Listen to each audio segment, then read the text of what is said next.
We got hards on. We're going to the end. Don't ask me why I'm dressed like this, guys. Okay, but I am. It's my new look. You better like it. No, I'm not gonna be dressed all preppy, all the time from now on. But I am today, so deal with it. There's a reason. Now, sorry for the aggressive start. I guess I'm kind of in a bad mood 'cause I'm doing this for a second time and I'm speaking into an iPhone microphone, which probably sounds better than the thing I use anyway. But it's so temperamental, and I did this along with something else, which was like an hour of speaking in total, just for it to be recorded through just just not through that, which is fine. Apart from the fact that it sounded like shit, so it wasn't fine.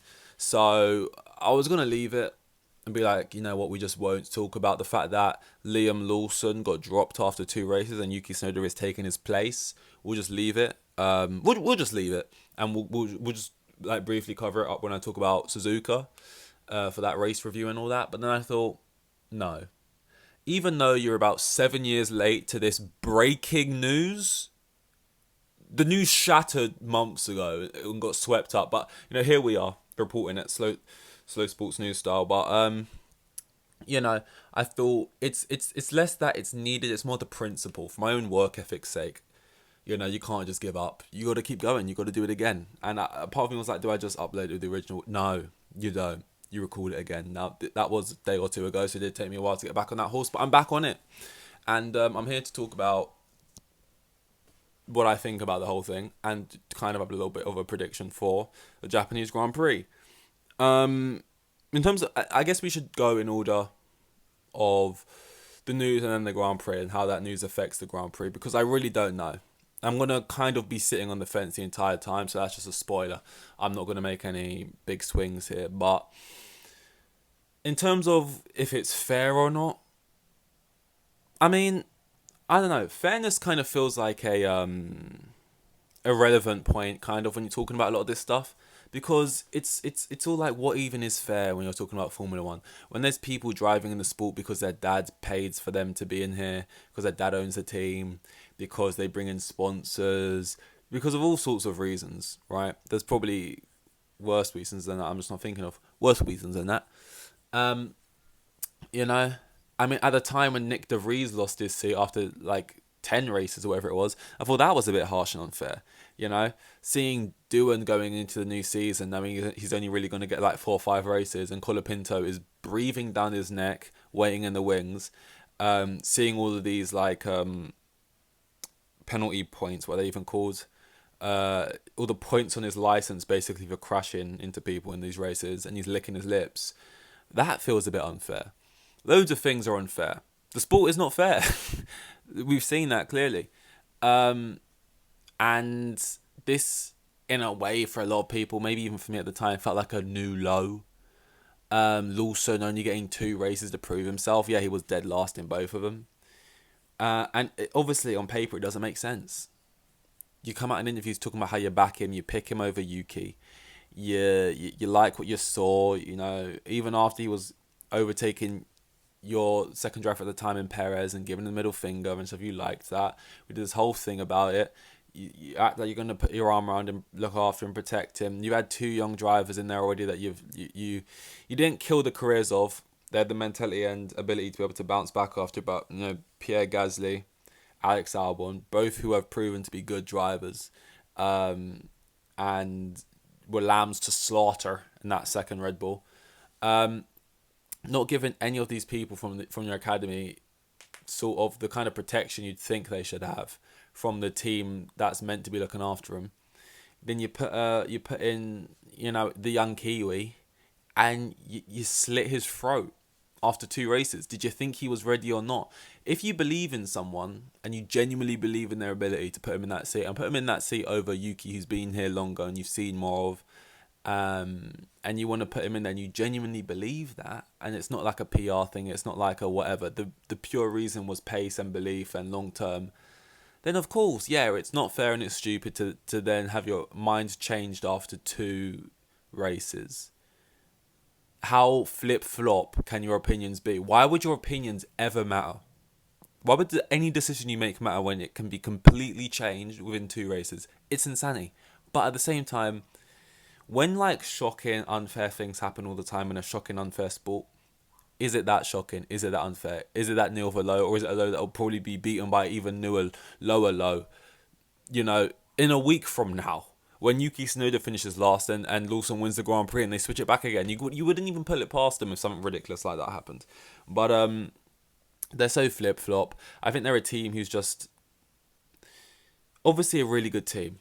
I give so much credit to Red Bull all the time because not only do they have a driver who performs, they have a pit bull who constantly performs, strategists who constantly perform, and engineers who constantly perform, and everything, and all of the above and everything I didn't mention, right? But at the same time, it feels like they're also a team who's lazy and I don't want to say lucky, but has one of the best drivers ever and can be afforded the liberty to fuck around with whatever they want in that second car because ultimately it doesn't matter. Sure, they missed out on the constructors because of it, because the car wasn't perfect last year. But they're still on the drivers, and they can basically do whatever they want, really, and have drivers who finish 200 points or whatever it is, 150 points behind Verstappen, because Verstappen can be so good with that car and do so well with it, that it doesn't massively matter to them, and they can make a bunch of shy decisions that if other teams made, they'd be called frauds for. Like, we talk about Alpine all the time for like, oh, you're sacked, you're hired, you're in, you're out. You know, shake it all about, merry-go-round style, right? Only difference is they ain't got someone as good as Max who can, you know, paper over all those cracks. So, look, I like Red Bull. I get a little bit of flack because, you know, when you see a team just dominate for so long and, oh, they're perfection, oh, my God, you know, it's kind of nice to see some frailties and know that they're human. That's just nice. And they've kind of been fucking up a little bit. Now, in terms of,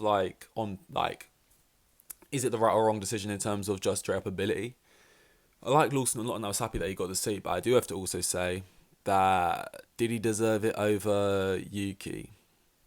Did Daniel Ricciardo ever really deserve to be getting a look in over Yuki, really? No, like Yuki's deserved to be getting more of a look and more of a nod now. And the only I saw like a short or something that apparently Christian Horner wanted Colapinto. How much can you be not third pickings, not fourth pickings, like bottom of the barrel dregs at the bottom, right? Not wanted than Yuki at the moment. You know, it's like being last picked. You know, at PE on the football team. Like, you spend the week with these people. Every day you go to lessons, you go to your classes, right? You break bread with these people. You call a lot of them your friends. And then you go to PE at, I don't know, 2 p.m. on a Thursday. And you're standing there with 30 other kids. And there's 2 team captains or 4 team captains. And they're going back and forth and everyone's picking. And you are last picked. You are last picked for the team. You're basically not even wanted at this point. They'd probably happily play for player less, right? And you're last picked. And then you have to play on their team. They just don't want you. They have you by circumstance, and you have to play with them and help each other and you know and try and work towards a goal. That's an awkward thing to get over. Now look, you go forward, you win a couple points, even not even races, and all of a sudden, you know, that awkwardness leaves and you are wanted. But just knowing that it's also like fragile and fickle like that, it's got to be a bit. But I'm sure Yuki Tsunoda won't care. I think for him it's as simple as he believes the Red Bull's fastest and he's going to block out all the noise of the Red Bull being undrivable unless you're Max.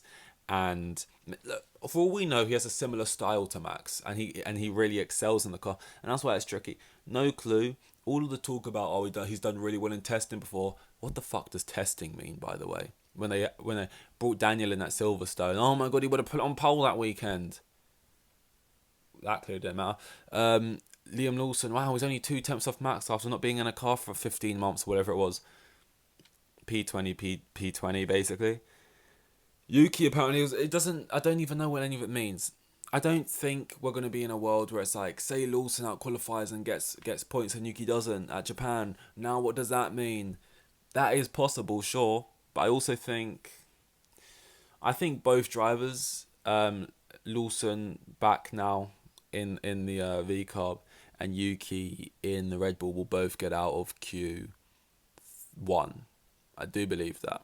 I believe they'll both get out of Q1. Will either of them get into Q3 is the question. Because Q3, you got to think, who is fighting for those places? It's going to be the 2 McLarens, so that's only 8 places left. Like, barring anything going wrong, which very easily could. But, like, you'd assume 2 McLarens will be in there. You'd assume 2 Ferraris will be in there, so there's only 6 places left now. You'd assume Max would be in there. So that's 5 places left. The Mercedes, sure, one of them could miss it. But you would assume, anyway, both of them would be in there. So that is 3 places left. And those 3 places, you got the Williams, who have been looking like they can get into Q3. Albon and Sainz, both capable drivers. And then every other team, you're kind of fighting now. Sort of the Williams that basically Yuki and Lawson are both fighting each other on top of Sainz, Albon, and whoever else may end up being competitive at Japan. So for them to both get into Q, I mean that's not happening. Like I don't think they're both getting into Q3. I mean Hadja, he's not looked too shaky. He's not looked too shabby, Alonso. So yeah, I don't know. I think Yuki out-qualifies Lawson. They both get to Q2. And it's interesting. They both have a chip on their shoulder and with a point to prove for different reasons. Now, that can kind of make you over-push, under-push, be reserved, be too much, go over the limit, under limit. It depends on the individual how you react to it, right? So I don't really know. My gut is kind of telling me just for the ridiculousness of the sport, maybe Lawson out-qualifies Yuki, but I kind of feel like Yuki's just going to be better in the Red Bull. He's just going to be decent in the Red Bull. So I'm going to say they both get to Q2. Maybe Yuki gets to Q3, but I think Yuki does out-qualify Lawson. But I think Lawson still does a good job. And I'll say Lawson out-qualifies Hadja, just based off of probably bias. And then in the race, I think it's a tricky one. I could see Yuki having a bad race but qualifying well. I could see Yuki. I think Yuki's a really good qualifier, and I think he'll be confident in the car. I don't think he's got any reason not to be. I just think he's gonna be feeling himself, and I don't think he's gonna let any of that second car bullshit get in his head. But in the race, I think he might. Like, I could see him kind of going out on lap 1 type thing. It's his home race. He maybe pushes a bit too hard, trying to prove a point into the first corner. He gets taken out type thing. His fault, not his fault, whatever. So I could kind of see him going out and therefore by default, Lawson doing better in the race just by the fact that he finishes it. But that's kind of what I'm feeling in terms of my predictions for the Japan Grand Prix. For those 2 drivers based off of that decision that was made. In terms of like the rest of the drivers, I guess I'll try and be different and quirky. For some reason, I feel like Ferrari might do decent. Like, I don't know what kind of speed track this is and corners and turns and shit and high speed, low speed and this and that. Braking zones. I don't know which cars are good in which situations right now either. But for some reason, I'm just getting the vibe that Ferrari might do decently. And for some reason, certain tracks, I just can't step out and say Lando's for sure going to be good on. Like, I don't know, there's just safe tracks. Like, I feel like Monza, Bahrain, Austria. I'm like, Lando, I could see him winning that race. I could see him putting them pole there. And then other tracks like, I don't know, Suzuka, where we are now, China even, where we just was, obviously. Where else? Like, I know he won Singapore, but even that, like, the amount of mistakes towards the end of that was killing me. So, I don't know. I'm just going to be a bit different and say pole will be Leclerc, second Lando, third Piastri, and then in the race, Lando win, Piastri second, Leclerc third. That's really boring. That's definitely not going to happen. Like, just them to rotate the qualifyings to the race like that.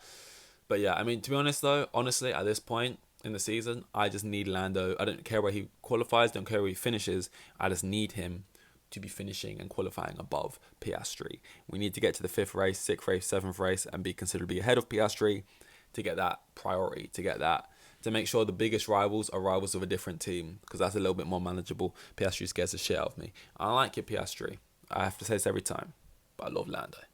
I'm like a little Zach Brown. I'm a little Zach Brown myself. But yeah, everything I just said, I said verbatim about 24 hours ago. So that was all bullshit I've heard myself say before. But go hard, and we're going to the end. I'll talk again in not even a week's time now, because I've done this so late. Probably about 3-4 days time for the Japanese Grand Prix. I'm kind of excited. I don't really know what to expect. I can't really remember this track. I remember racing it a lot on the game at home, but I can't really remember many races here, to be honest. So I don't really know what to expect, but I am looking forward to it. We got Herds and we're going to the end. Thank you very much. See you then.